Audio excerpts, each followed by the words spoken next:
अस्सलाम वालेकुम गाइस, कैसे हैं आप सब। उम्मीद करती हूँ ठीक होंगे और अल्हम्दुलिल्लाह हम भी बिल्कुल ठीक ठाक हैं। आज के दिन की शुरुआत मैं अपने गार्डन से नहीं करूँगी बल्कि सीधा ही आपको रोड पे ले जाती हूँ। बेसिकली मैं गई थी सर्जरी, मेरा ब्लड टेस्ट था और फिर मैंने सोचा कि मैं आज आपको भी सर्जरी अपने साथ ले जाती हूँ, क्योंकि यहाँ पर आना किसी किसी को नसीब होता है, क्योंकि हमें अपॉइंटमेंट्स तो मिलती नहीं है। तो इस वजह से मैंने सोचा कि आज सब इकट्ठे ही सर्जरी चलते हैं हेड से। तो फिर मैंने अपना चेक इन किया स्क्रीन के अंदर और फिर मैं चेक इन करके लिटरली आई थिंक मैं 2 मिनट लेट थी और फिर भी थैंक गॉड कि मेरी appointment they the. I think 10 minutes का होता है कि आप लेट आएँ तो फिर नहीं देते हैं।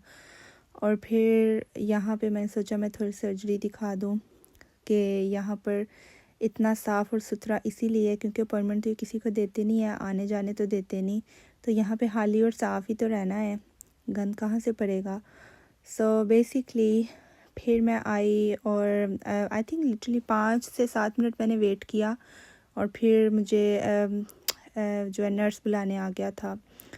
और फिर ये एक लेडी डॉक्टर के रूम से निकली। मैंने कहा ओ माय गॉड, देख ही ना ले कि मैं वीडियो बना रही हूँ, बट लकीली उसने मुझे नहीं देखा, क्योंकि ऑब्वियसली अलाउड तो नहीं है ना कि हम किसी का फेस ऐसे दिखाएं।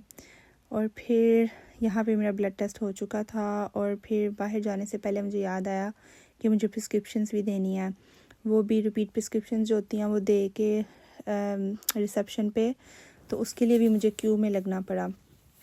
पहले होता था इन्होंने बॉक्स रखा होता था उसमें डाल देते थे, पर अभी स्टैम्प्स लगती हैं और क्या क्या इन चक्कर इन्होंने डाल दिए हैं।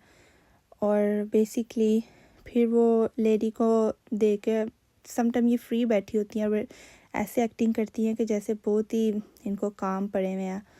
तो फिर दे के मैं वहाँ से निकली और जब मैं आई थी सर्जरी में तो मौसम इतना ठीक नहीं था और जब मैं बाहर निकली तो मौसम लिटरली लाइक आई थिंक 15 से 20 मिनट लगे मुझे और इतना अच्छा मौसम हो गया, धूप निकल आई। और फिर मैंने सोचा कि अगर आज मैं बाहर निकली हुई हूँ तो थोड़े बहुत काम ही कर लिए जाएं, घर में तो रोज़ ही होते हैं। लिटरली बाद में घर में भी काम किए, पर मैंने सोचा कि आज थोड़े बाहर के भी काम कर लिए जाएं, क्योंकि फिर दिल नहीं करता वैसे जिस दिन काम पे ना जाना हो। बाहर तो रोज़ निकलना पड़ता ही है बच्चों के लिए, स्कूल छोड़ना पकड़ना सब कुछ, पर सम टाइम दिल करता है ना कि ना निकलें। और फिर यहाँ पर मैंने पेंट लेना था फेंस का, अभी 2 पैनल रह गए थे और पेंट फिर ख़त्म हो गया, लाइक काफ़ी डब्बे लग चुके आई गेस। और फिर ये पेंट मुझे एक्चुअली में बहुत अच्छा लगा। और फिर ये 2 आई थिंक अगर आपका यहाँ पे अकाउंट बना हुआ है टूल स्टोर में तो फिर टूल स्टेशन आई थिंक इसका नाम है, और यहाँ पे फिर आपको डिस्काउंट मिलता है। तो मुझे यहाँ पे £2 का आई गेस डिस्काउंट मिला था। नो £2, ये 18.99 का एक बॉक्स था और अभी £10 का लगा हुआ था। सो बेसिकली वो फिर मुझे £20 के 2 मिल गए, जहाँ पे मुझे £20 का एक मिलना था ऑलमोस्ट। फिर मैं घर आई, फिर मैंने सोचा आज मैं नाश्ता नहीं करके गई थी। नाश्ता मुझे लगता है कि सबसे इम्पोर्टेंट मील है डे का। आपका नाश्ता और डिनर अच्छा होना चाहिए। और आज तक लाइफ में आई गेस कि मैंने 2 से 3 दफ़ा नाश्ता स्किप किया होगा। अगर मैं सुबह 5 बजे भी काम पे जा रही हूँ तो नाश्ता मुझे ज़रूरी है। मैं नाश्ते के बगैर नहीं घर से निकल सकती।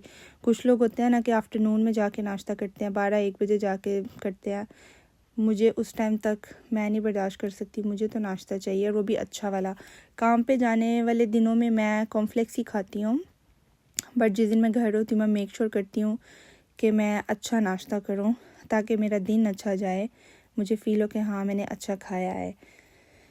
उसके बाद यहाँ पे आज मैंने सोचा कि मैं पराठा बना लूँ। रोज़ वॉफल बीन्स चीज़ इंग्लिश खा खा के सोचा अब देसी की तरफ आ ही जाएं।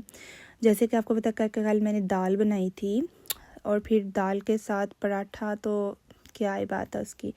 और फिर यहाँ पे मैं थोड़ा सा पराठे को घुमाते फिराते हुए उसको चक्कर दिलाते हुए साथ में थोड़ा घी लगाया और फिर काफ़ी क्रंची मेरा पराठा बन गया था।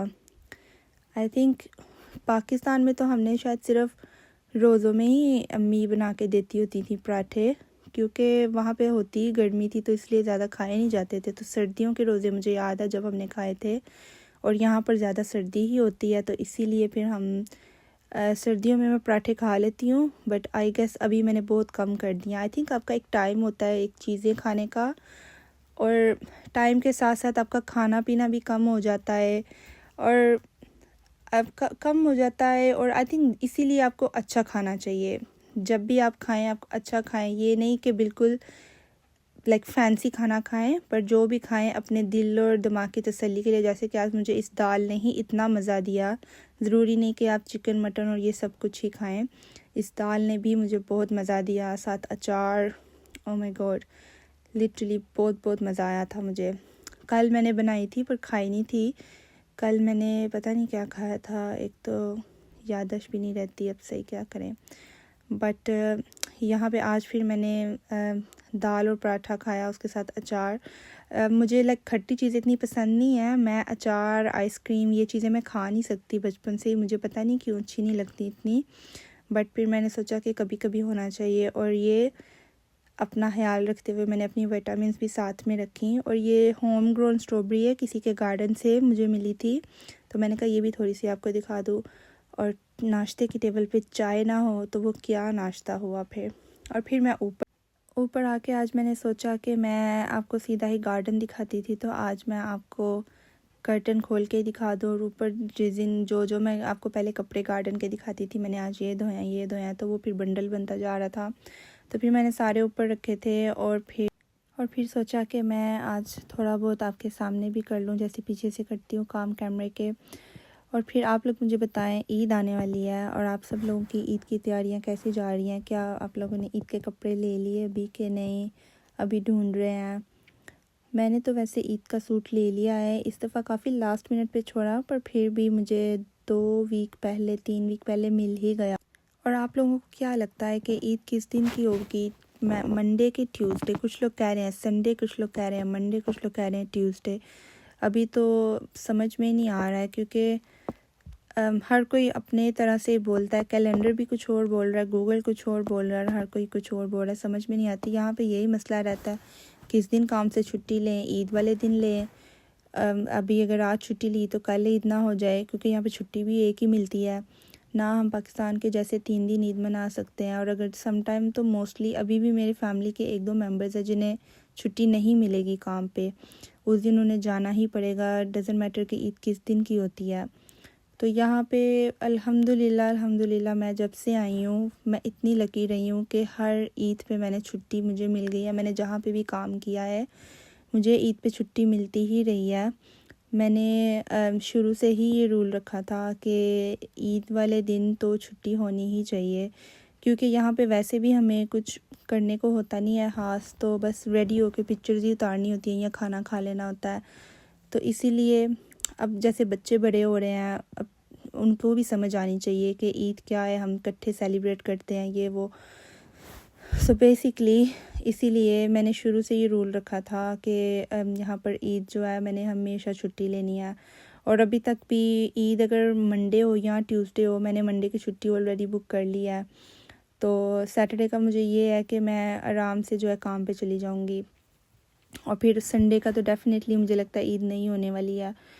और फिर इसलिए बच्चों को भी यहाँ पे इसी तरह जिस दिन की भी ईद हो हम बस छुट्टी करवा लेते हैं। अब स्कूल वालों को भी यहाँ पर पता है कि ईद है, तो छुट्टी तो उनको देनी है, और वो बस कहते हैं कि हमें मैसेज कर दें या ईमेल कर दें कि आज हम सेलिब्रेट करें, क्योंकि यहाँ पे पठान डिफरेंट डेज़ पे सेलिब्रेट करते हैं और हम लोग डिफरेंट डे पे करते हैं।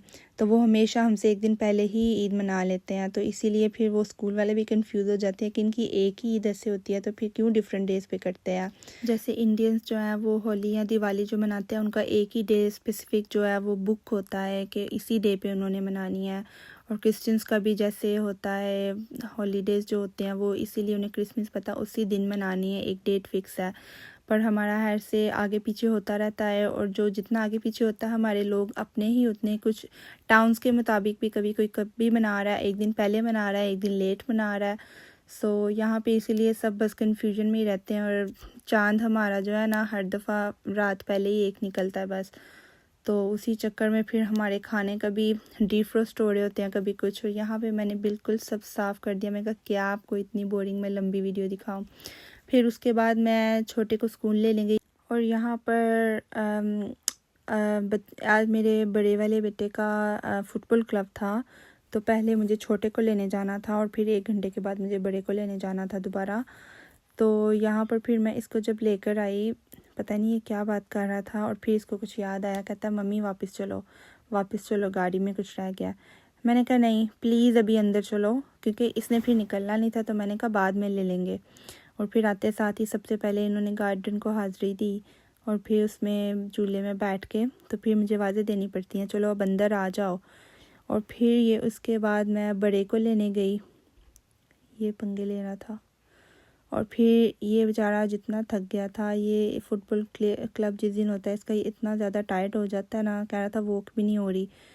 तो फिर बच्चों को अच्छा मेरे ख्याल से अगर 8 से 3, 8:30 से 3 अगर स्कूल होता है, उसके बाद फिर मॉस्क भी है, फिर फुटबॉल क्लब भी है। सम टाइम तो बहुत ज़्यादा फ़ील होता है इनके लिए, पर आई थिंक सम टाइम अच्छा है, जितना कम स्क्रीन टाइम करें उतना ही अच्छा है, क्योंकि फिर स्कूल से आके भी इन्हें 1 घंटा बचता है, वो भी टीवी देखना है। फिर मॉस्क से आके वापस तब भी इन्हें टीवी देखना है 1 घंटे के लिए। तो बेसिकली होता तो थोड़ा ही है, बट आई थिंक इससे भी कम हो तो अच्छा है, अच्छा जितना टायर्ड रहेंगे। फिर उसके बाद ये मैंने डिनर रेडी किया, आज बहुत ही क्विक वाला बनाया। तो ये आई थिंक शाम को 7 बजे मैंने बनाना शुरू किया था। ये एयर फ्रायर में मैंने चिप्स बनाए थे, फ्रोज़न थे, और एयर फ्रायर में नहीं, मैंने फ्राई की थी, ये भी फ्रोज़न फ़िश ही थी। और लाइक एंड सब्सक्राइब ज़रूर कीजिएगा। इसी के साथ मैं व्लॉग एंड करती हूँ। अल्लाह हाफिज़।